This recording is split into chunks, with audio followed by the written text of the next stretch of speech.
everyone, and welcome back to Kimbo's Comfort Kitchen. And today's episode, we are going to talk about how to make a stress-free feast, whether it be with European style with roast pork or whether it be with a turkey. It doesn't matter. One of the things that I find a lot of people have is stress.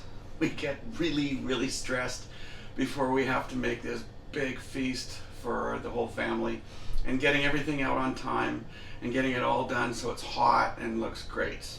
So today I'm going to show you a way to de-stress your turkey dinner or your roast pork dinner, or any main for that matter, just by making sure that you have all your mise en place or your housekeeping done, and you can do a lot of stuff ahead of time.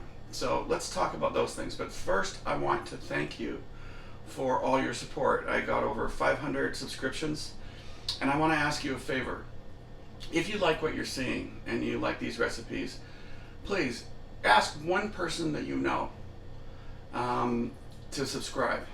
That will put me over 1,000, which means that I can start to monetize. Because right now, when you watch this video and other ones, those ads they're putting on, I don't get a dime from that. But once I get over 1,000, then I can start to monetize it. So, like I said, if you like what you're seeing, please recommend me to somebody, just one person. If one of you does it, each one of you does it, that's going to put me over the top.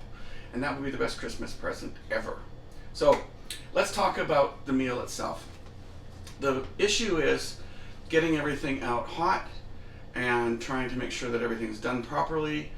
So, there are a number of things that you can do ahead of time. For example, you can make your gravy ahead of time. Now, I've done videos on all of these things, which if you go and look here, you'll see on my YouTube exactly each one. I'll point at it, and you can go and watch the video, and then you can go to my website if you need further direction, written direction, and you need the amounts and the actual ingredients, everything else, the way it works, rather than just guessing.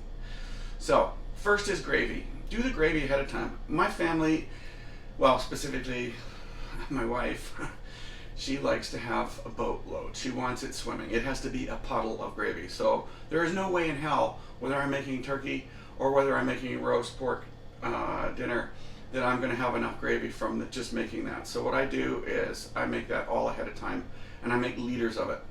And it freezes really well, and the next time that you want to have dinner and pull out a really nice gravy that's not from a package, you can just pull down. And one of the tricks you can do too is you can freeze the gravy in ice cube trays and then pop them out and put them in a plastic bag, and now you can pick exactly how much gravy that you want for the next meal, whatever you're doing. And besides, frankly, it tastes better. So go check out my gravy recipe.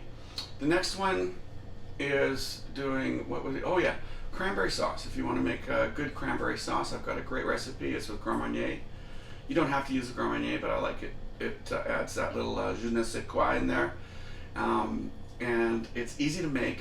You can make a couple days ahead of time and then just put it in the fridge and leave it alone. Or you can do like Linda likes to do, which is have me buy a can of cranberry jelly and take it out and put it in on a plate with the jelly still in the can, in the shape and everything else. It's very appealing, but we prefer to make ours from scratch. So that's number 2. Now that's one more thing you don't have to worry about.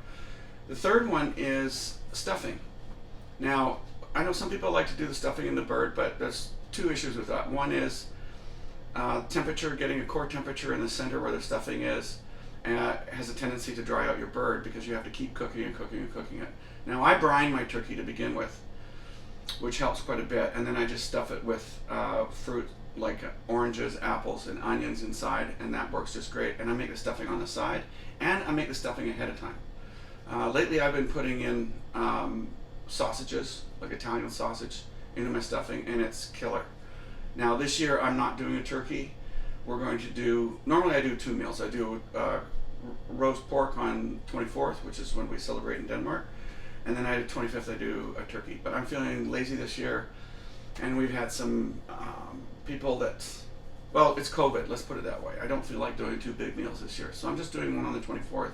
It's going to be a big pork roast with crackling, but I'm going to make stuffing anyway because everybody loves it so much. And if you're doing a bird, you just don't get enough. So take a look at my recipe for stuffing ahead of time. That's one more thing out of the way. Now let me look at my cheat sheet. Oh, Danish red cabbage.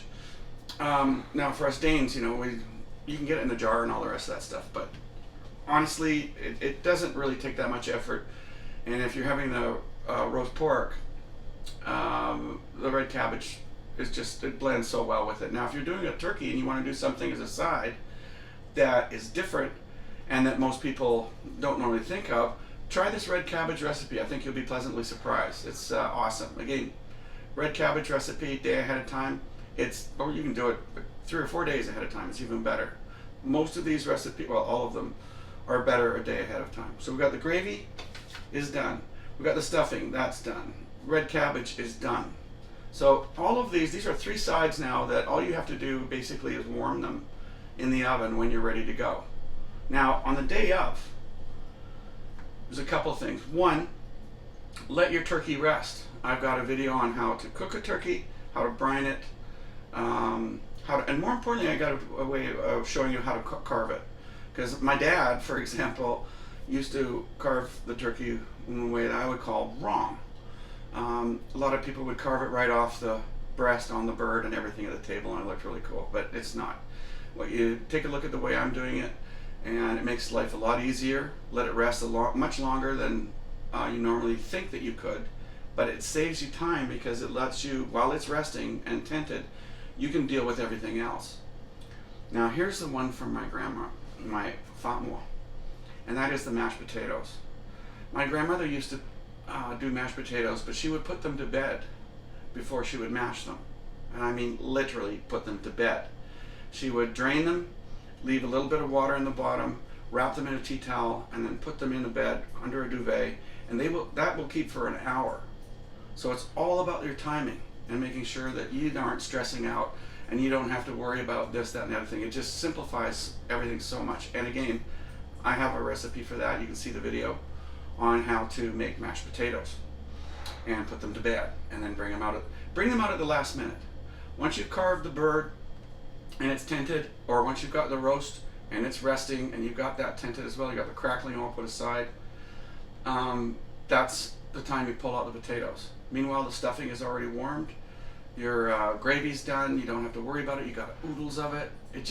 You'll be able to relax, have a cocktail in between. Trust me, it's going to make a world of difference.